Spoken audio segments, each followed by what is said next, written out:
Hello everyone, ICT virtual classes में मैं योगेश केमनी आपका स्वागत करता हूं। तो जैसा कि आप जानते हैं, कल की क्लास में हमने पढ़ लिया था सर्किट कंटेनिंग आर ओनली, यानी कि ऐसा परिपथ जिसमें से प्रतिरोध लगाओ। अब हम बात करेंगे ऐसा परिपथ जिसमें इंडक्टर लगाओ, है ना। तो हम कहेंगे सर्किट कंटेनिंग इंडक्टेंस ओनली, यानी कि ऐसा परिपथ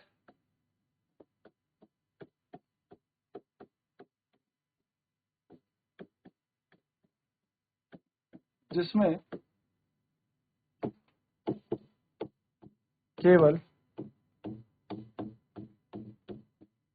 प्रेरण हो। इसमें सिर्फ प्रेरण होगा, यानी कि इसमें क्या होगा, सिर्फ इंडक्टर इंडक्टर होगा। डायग्राम बना लेते हैं। तो एक ऐसा परिपथ जिसमें क्या लगा है, सिर्फ इंडक्टर लगा है। एक ऑल्टरनेटिंग सोर्स से V naught sine omega T, V बराबर V naught sine omega T, सबने एक इंडक्टर को जोड़ दिया। धारा कितनी जाएगी, आई यहां पर जाएगी। हमने कहा let an alternating voltage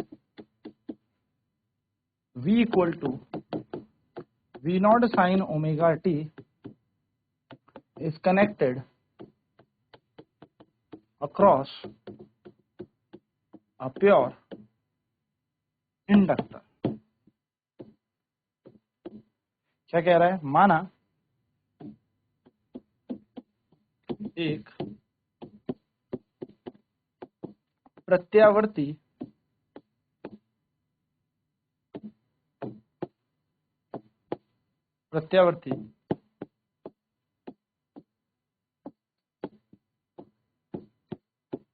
voltage V बराबर V naught sine omega T एक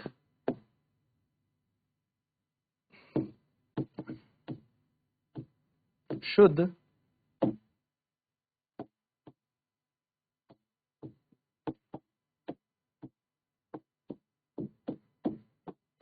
प्रेरण पर लगा है ना। तो एक प्रेरण पे लगा है। अब हमें पता है प्रेरण होगा, तो यहाँ पर हमने पढ़ा था सेल्फ इंडक्शन, यानी कि सेल्फ इंडक्शन यानी कि स्वप्रेरण। तो स्वप्रेरण के कारण यहाँ पर एक बैक ईएमएफ आ जाएगा, यानी कि सेल्फ इंडक्शन के कारण यहाँ पे एक बैक ईएमएफ आ जाएगा। So the back EMF induced in the inductor, यानी कि एक विपरीत वैद्युत वाहक बल यहाँ पर क्या हो जाएगा, उत्पन्न हो जाएगा। तो हम कह सकते हैं विपरीत वैद्युत वाहक बल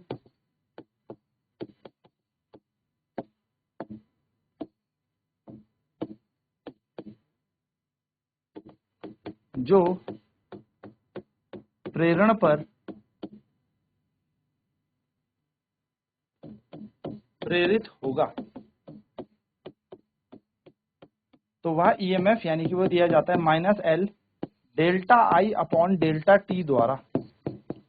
इस समीकरण द्वारा हमें क्या दिया जाता है, बैक ईएमएफ। अब यहाँ का जो वोल्टेज है और यहाँ का जो ईएमएफ है, ये एक दूसरे को कट करेंगे, बैक करेंगे और एक दूसरे को क्या कर देंगे, नलीफाई कर देंगे।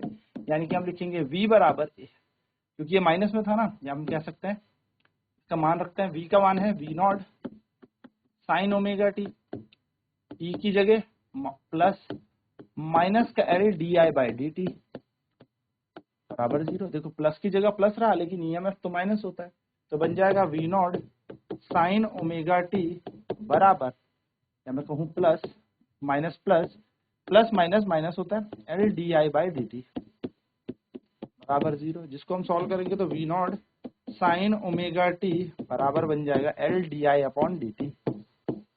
अब क्या किया जाए, तो L D by D t को यहीं छोड़ देते हैं और यहाँ बन जाएगा V naught sine omega T. गणित कहती है कि भाई डी बाई डी टी का अगर मान निकालना है तो इस L को नीचे भेज दो, तो V नॉट अपॉन में L आ जाएगा और यहाँ आ जाएगा साइन ओमेगा टी अब डी का मान निकालना है करंट का, तो करंट का मान निकालना है तो वी नॉट अपॉन एल ऐसे ही रहा और ये डी टी यहाँ चला जाएगा sign omega t d T बनकर। अब हमें क्या करना पड़ेगा, क्योंकि पूरी धारा निकालनी है, डी का मतलब तो बहुत छोटा करंट है, तो हम इसका करेंगे इंटीग्रेशन ऑन इंटीग्रेशन, यानी कि इसका समाकलन कर लेंगे। क्या करेंगे, समाकलन। तो समाकलन करने पर हमें क्या मिलेगा, integration d i integration v naught upon में एल साइन ओमेगा टी और यहाँ पर डी टी। डी आई का तो इंटीग्रेशन आई बन जाएगा, ठीक है। वी नॉट अपॉन एल क्योंकि नियत राशियां हैं, कांस्टेंट क्वांटिटी है, बाहर आ जाएगा और यहां रह जाएगा integration sign omega t d T, ठीक है। आई बराबर ऐसे ही, वी नॉट ऐसे ही, एल ऐसे ही। साइन का इंटीग्रेशन क्या होता है, तो देखिए साइन का इंटीग्रेशन होता है माइनस का कॉस थीटा, और आपने इंटीग्रेशन में पढ़ा होगा जो एंगल होता है उसका भी एक बार इंटीग्रेशन होता है, तो बन जाएगा आई बराबर we naught upon L minus cos omega t, है ना। अब यहां पर क्या किया जाए, इस ओमेगा को बाहर भेज देते हैं, तो आई बराबर बन जाएगा वी नॉट अपॉन में एल, माइनस भी बाहर भेज देते हैं, कॉस ओमेगा टी अपॉन में यहां पर आ जाएगा ओमेगा, तो आई बराबर आ गया minus v naught upon omega L cos omega. ये हमारा यहाँ पर क्या बन गया, पूरा इसका सोल्यूशन बन गया। चलिए पहले फटाफट इसे नोट डाउन कर लेते हैं, फिर आगे बढ़ते हैं। तो हमने एक ऑल्टरनेटिंग वोल्टेज V बराबर we naught sine omega t माना, जो कि एक प्योर इंडक्टर यानी कि एक शुद्ध प्रेरण पर क्या लगा रखा है, हमने इसको जोड़ा हुआ है।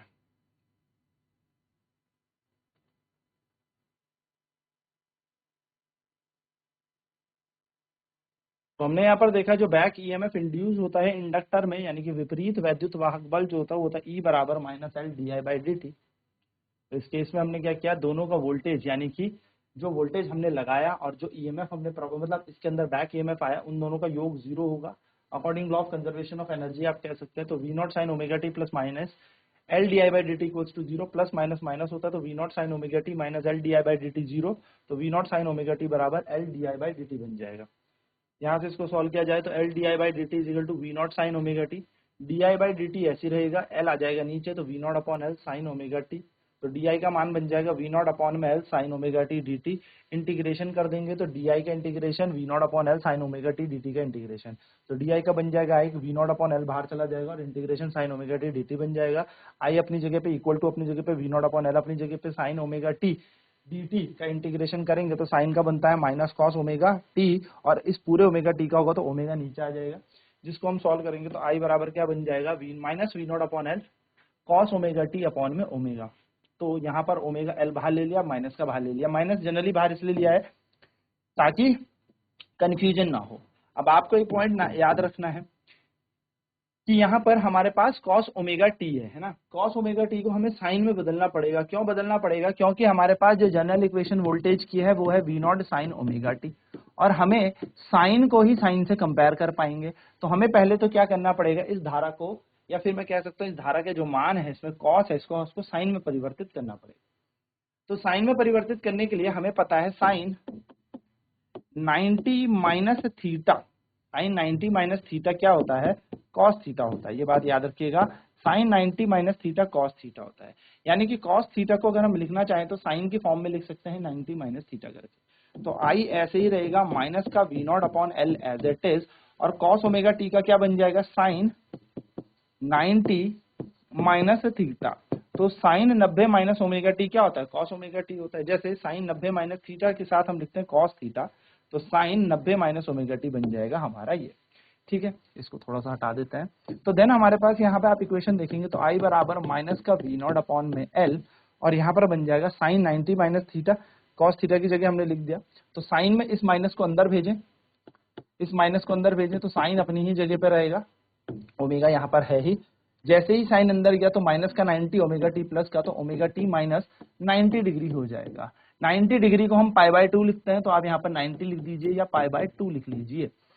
अच्छा, नोट ये लिखना है आपको एक छोटा सा कि जो क्वांटिटी यहाँ पर है, अभी मैं इसके बारे में अलग से चर्चा भी करूंगा, क्वांटिटी 1 अपॉन ओमेगा एल, 1/ओमेगा एल जो क्वांटिटी है इसको हम एक्सएल कहते हैं, ठीक है, इसको हम एक्सएल कहते हैं।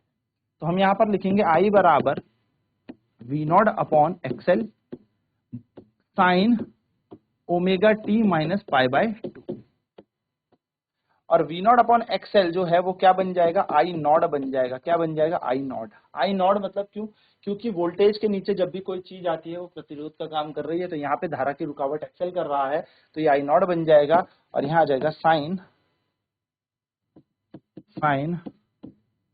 Omega T minus pi by 2। तो ये आई का मान हमारा आ गया। तो आई बराबर I naught sine omega T minus pi by 2 ये हमारा बन जाएगा। तो आई बराबर आ गया I naught sine omega T minus का पाई बाय 2। तो अगर हम इस इक्वेशन को कंपेयर करते हैं, कंपेयरिंग इक्वेशन विद v बराबर we naught sine omega t, तो आपको एक चीज देखने को मिलेगी कि यहाँ पर साइन ओमेगा टी और यहाँ पे sine omega T minus pi by 2। तो आप देखेंगे in a circuit containing pure inductor, in a circuit containing pure inductor, the current lags behind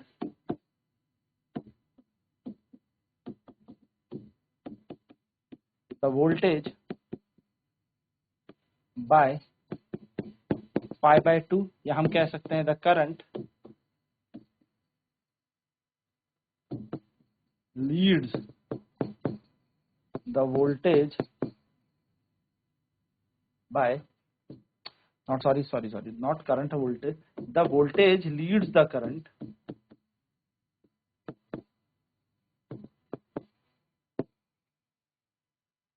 by pi by 2। तो हम कह सकते हैं कि ऐसा परिपथ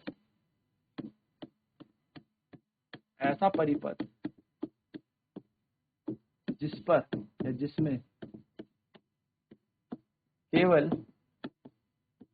जिसमें केवल प्रेरण हो, उस परिपथ में धारा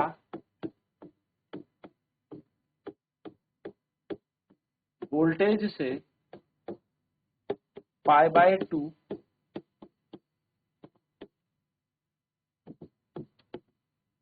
पीछे चलती है, या हम कह सकते हैं वोल्टेज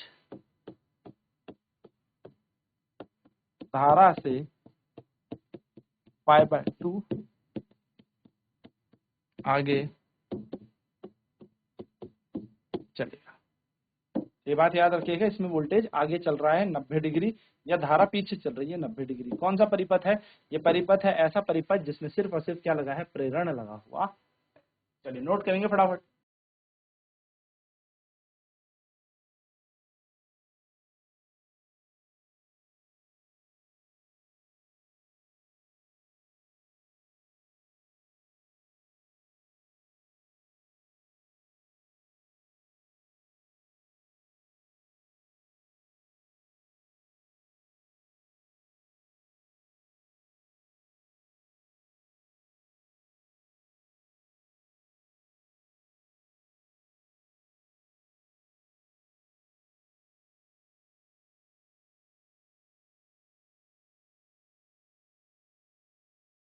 तो v प्लस इक्वल टू 0, तो we naught sine omega T minus L D I by D t equal to 0। हमने L D I by D t को एक तरफ रख दिया, तो यहाँ से हमने इसका इंटीग्रेशन किया, हमारे पास जो मान आ जाएगा वो बन जाएगा हमारे पास आई बराबर we naught upon omega L sine omega T minus pi by 2। ठीक है, पूरा सॉल्व करने के बाद हमने इसको साइन में कैसे कन्वर्ट किया, cos sine 90 minus theta cos theta होता है।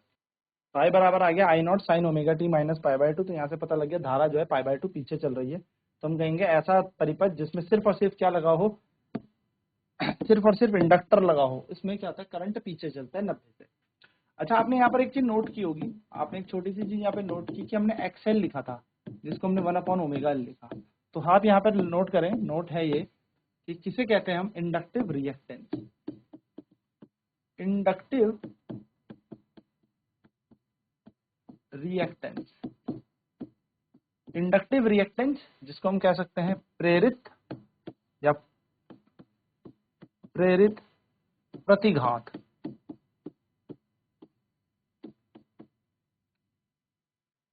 XL से हम इसको दर्शाते हैं। सो XL जो होता है वो होता है ओमेगा एल। ओमेगा एल को हम बोलते हैं, ठीक है, मैंने पीछे शायद ओमेगा एल की जगह 1 लिख दिया ना, इसको थोड़ा सही कर लेना। ओमेगा एल को हम XL कहते हैं, ठीक, तो इसकी जगह क्या आ जाएगा ओमेगा एल। तो ओमेगा एल हम इसको कहते हैं XL को। दिस इज द रेजिस्टेंस, ये रेजिस्टेंस है नहीं, एक हिसाब से रुकावट है, ठीक है। This is the resistance provided by the pure inductor. भाई कुछ ना कुछ धारा के रास्ते में रुकावट तो इंडक्टर भी देगा, प्रेरण भी देगा। तो यह प्रेरण द्वारा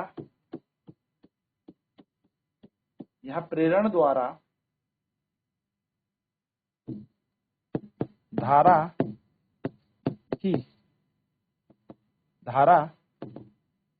के पथ की रुकावट है। तो धारा के पथ की रुकावट होती है। XL बराबर ओमेगा एल, ओमेगा का मान होता है 2 पाई एफ, तो XL का मान हो जाएगा 2 पाई एफ एल। यहां से अगर हम एक ग्राफ बनाएं XL और फ्रीक्वेंसी के बीच यानी कि आवृत्ति के बीच, तो हमें पता है आवृत्ति बढ़ेगी तो XL बढ़ेगा। एक ग्राफ सीधे पेपर में पूछ लेता है, एक स्ट्रेट लाइन होगी, एक सीधी रेखा, ठीक है। प्रतिघात और आवृत्ति के बीच प्रेरण में ये ग्राफ याद। F यहाँ पे क्या है, फ्रीक्वेंसी है यानी कि आवृत्ति, और L यहाँ पर प्रेरण है, इंडक्टर है।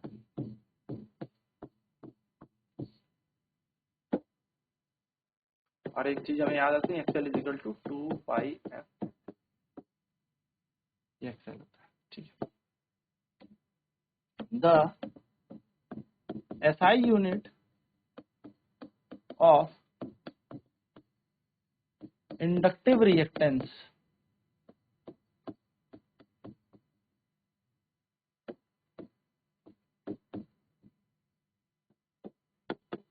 Is ohm. प्रेरित प्रतिघात की इकाई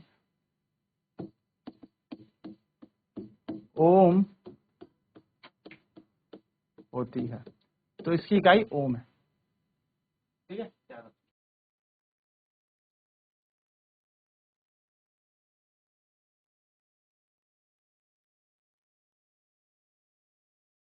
कई बार क्वेश्चन आ जाता है कि SI यूनिट इंडक्टिव रिएक्टेंस की क्या होती है, प्रेरित प्रतिघात की इकाई क्या होती है, तो ओम होती है। ओम क्यों, क्योंकि ये भी तो एक हिसाब से क्या है, रेजिस्टेंस का ही काम कर रहा है ना, तो इसकी भी इकाई ओम ही होगी। तो एक छोटा सा question, if L equal to 3 mH and F equal to 50 hertz, find inductive reactance.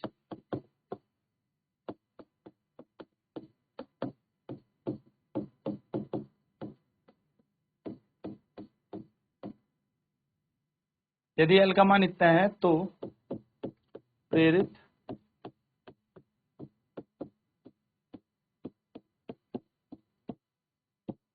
प्रतिघात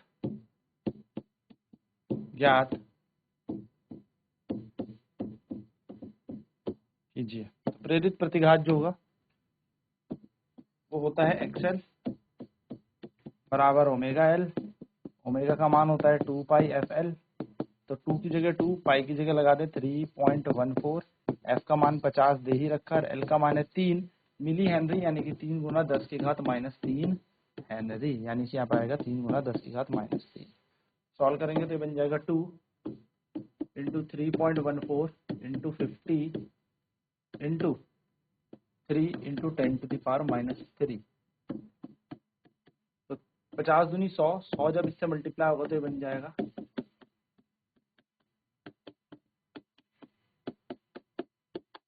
314 गुणा 3 गुणा 10 की घात -3, तो 314 गुणा 3 कर लेते हैं, 4 या 12 का 2 कैरी 1, 3 कम 3 1 4, 3 या 9 942। एक्सेल का मान आएगा 942 और नीचे है 1000, यानी कि बन जाएगा 0.942 ओम। तो ये हमारा एक्सेल आ जाएगा। तो ये था हमारा सर्किट कंटेनिंग इंडक्टर। अब नेक्स्ट क्लास में कैपेसिटर पढ़ेंगे। तो आज की क्लास में इतना ही। आईसीटी वर्चुअल क्लासेस में जुड़ने के लिए धन्यवाद। आपका दिन शुभ हो।